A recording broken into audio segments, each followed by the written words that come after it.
We start this midday with breaking news out of Portsmouth. Effective immediately today, I'm no longer the chief of police in Portsmouth.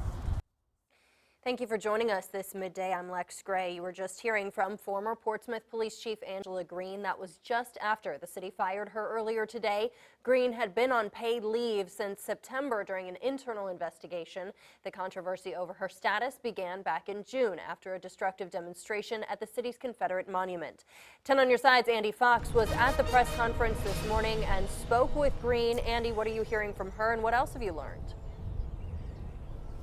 Yeah, Lex, early Saturday morning, we got a tip from a very well-placed source that Chief Greene was going to get fired Monday morning at 8 a.m.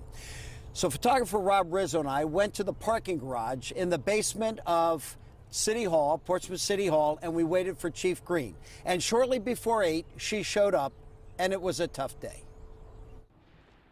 Only on 10, we met at that time Portsmouth Police Chief Angela Greene in the garage under Portsmouth City Hall. Are you being treated fairly?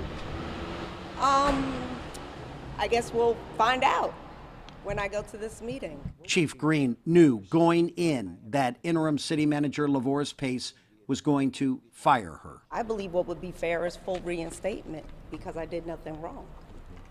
That would be fair. That's my first option.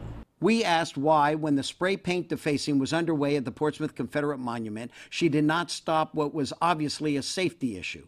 She said, following orders. Were you told to let them spray paint the monument? And then when you started investigating, were you told not to investigate it?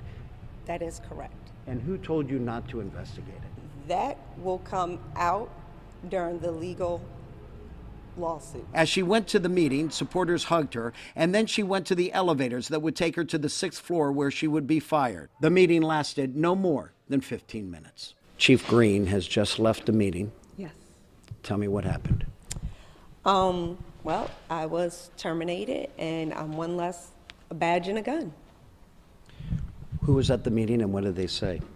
Mr. Lavores Pace and the HR director or interim director, Ms. D. Wright, and I can't talk about what they've said because it's a confidentiality.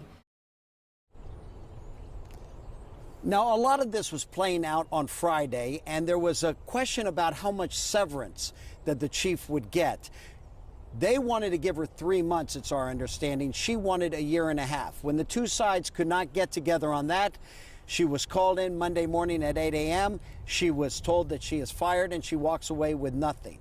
Now, coming up tonight on Wavy News 10 at 4, 5, and 6, more on how all of this played out, and also about what happens now and some of the issues that were involved.